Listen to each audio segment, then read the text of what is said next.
through a series of conversations, we were able to, work through a number of different designs, maybe 50 or so, to get something that really could hold up.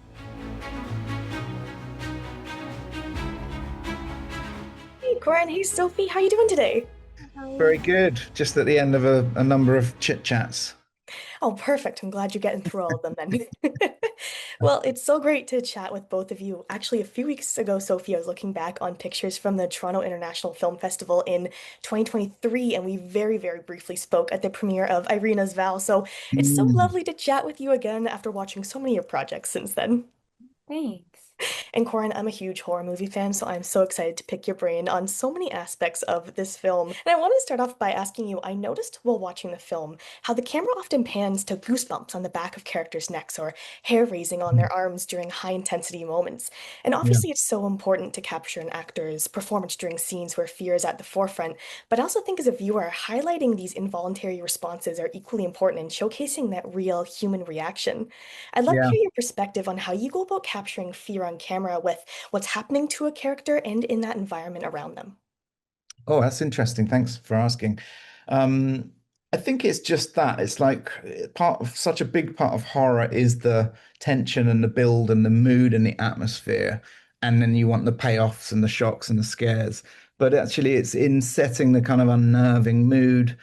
And if you can keep, I always wanted to keep, that sort of slightly strange, abstract nature to Whistle. So, it's sort of in the mythology itself that you're going to be visited by your death, and you might sort of see your death out the window in a tree staring back at you, or you might see your death in the assembly at school in the auditorium, and no one else can see it at that time. So we need to sort of really be able to hone in on these characters, and a lot of it is, of course, the performances of our actors doing the audience is not going to feel scared unless our actors feel scared and feel, like portray a really good performance of it. So to enhance that, we wanted to build these sort of close-ups of, as you put it, involuntary reactions, like when you get a shiver down your spine or your skin goes goosebumpy and your hair goes up and things like that. And so to be able to see that, I think it's extra telegraphing. It's sort of on top of the performance as well. So it's another layer to the sort of build of the tension in the horror. Absolutely. All of the elements work together so well to create this unsettling atmosphere, and I think everyone involved does such a great job of doing that. Thank you. I'm glad you said that.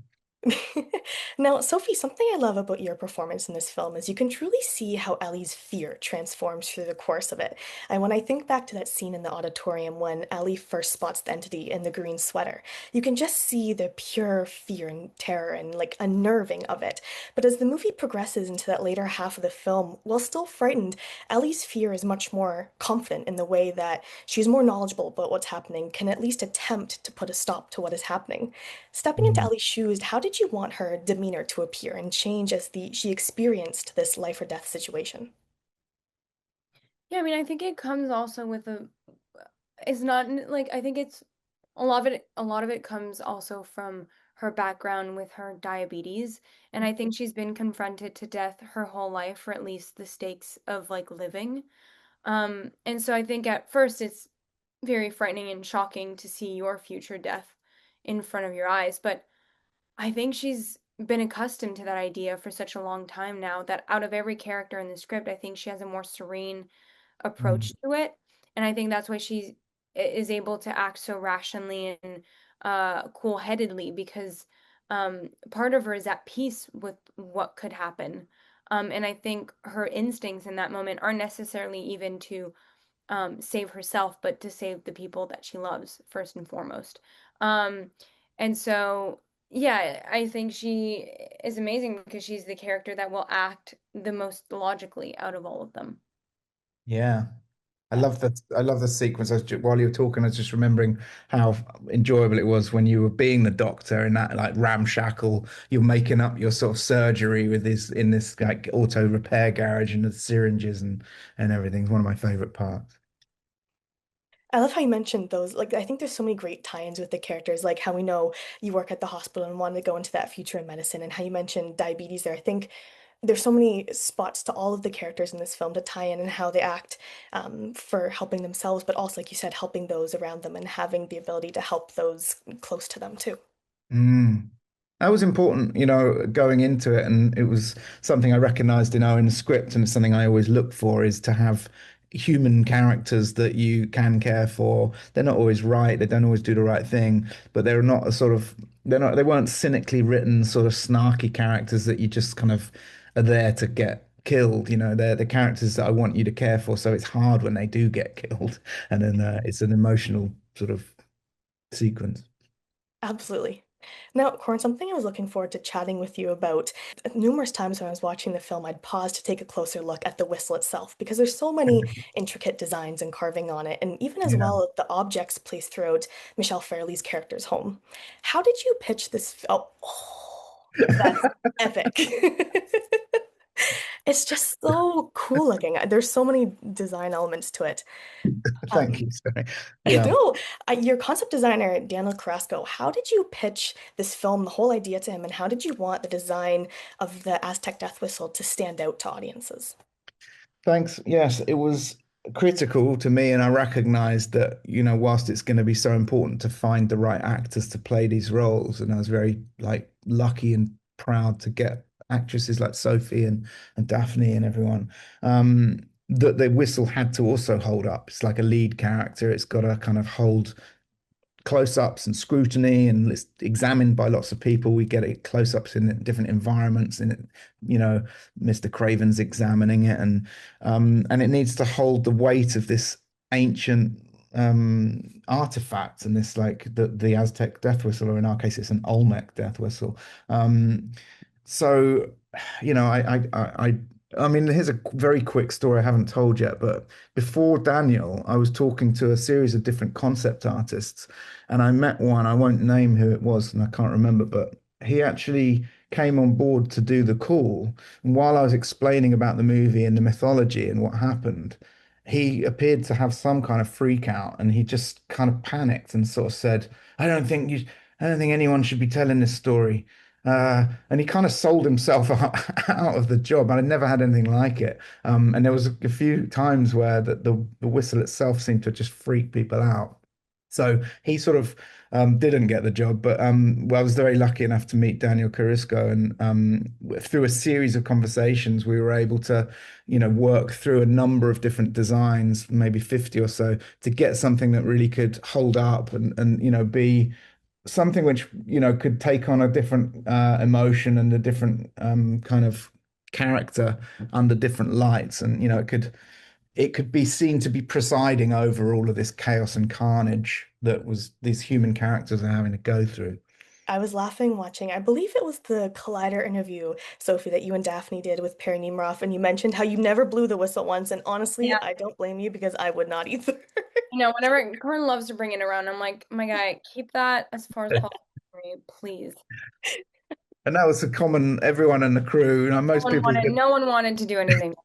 which Blame to any me of you. suggests like I've never had a film where there's a prop where people are actually like don't really want it. It's the title of the movie, and people don't want to hang out with it. I always hang out. Well, Sophie, everything in this film, I mean, from your epic action horror sequences to more the calm, beautiful moments between you and Daphne Keane are just wonderful. What is something that this film challenged you to do, whether it be something we see on screen or behind the scenes preparing for a scene that you hadn't necessarily done for any of your previous projects? Oh, good question. You ever performed, effectively a character that was your other character's death? No, that's true. I've never had to do the contact lens thing, which was kind of crazy. I had to wear these contact lenses. I wear them on Yellow Jackets, but these ones were different because they had this sort of like white veil and I was completely blind. And so I had to walk through set and like just be directed and being talked to by so many different people and so weird because I'm so used to having such a good sense of like my surroundings and um like knowing where the camera is and how to position myself so the camera sees me well and stuff like that. So Mhm. it's really weird to act and try to give a performance whilst having no idea really of like what was happening around me. And that was kind of freaky and very weird to experience. I wasn't really I remember having to watch you in the monitor when you were in that guise and be almost trying to direct your eyeballs and be yeah, like looking straight ahead, a little bit yeah, more to the left, a little bit left, right, and you'd see your eyes because it just you couldn't tell where it 100%. was. Well, I give you a round of applause for that because eyes, I don't know what it is, freak me out. And I have friends who wear contacts, and I'm like, I couldn't even do that on a Yeah. day-to-day basis. So for it to obstruct your view is just even another level of commitment. You do get yourself into lots of in like fun predicaments when you're making a horror movie. yeah.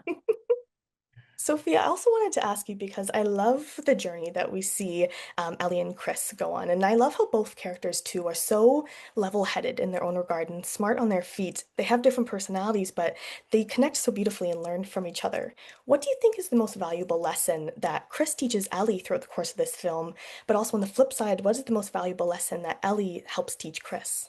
I think Ellie, when we meet her, has such a set idea what her life should look like, and um, her path is already pre-written for her, and she has a really strict, like her ambitions are there, but I think she perhaps may have lost a bit of herself in those rigid rules, and I think meeting Chris is such a breath of fresh air because it brings out her rebellious side. And I think to be around someone that's so unapologetically herself, is just we all need someone like that. And to see um that she's able to like stand her ground and not care what anyone thinks of her, where Ellie is a bit more maybe of a people pleaser. So I think she definitely brings a lot of confidence in Ellie. And on the flip side, I think Chris sees herself as someone who's broken, is flawed, and that has all of these issues, and that's unlovable. And on the contrary, I think Ellie is so pure-hearted, and all of the pain and the sadness that Chris carries, I think Ellie only sees beauty in that and tenderness and wants to love those parts of her even harder. And so I think Chris teaches Ellie that there is such thing as unconditional love. Oh, that's beautiful. I love that answer. That's a great answer. Me too. Well, I have to wrap here, but seriously, thank you so, so much for your time and speaking with me today. Congratulations on the film. I loved it, and I can't wait for more people to see it. Thank you very much. Great questions. Nice to Thank meet you you. so much. Nice to meet you.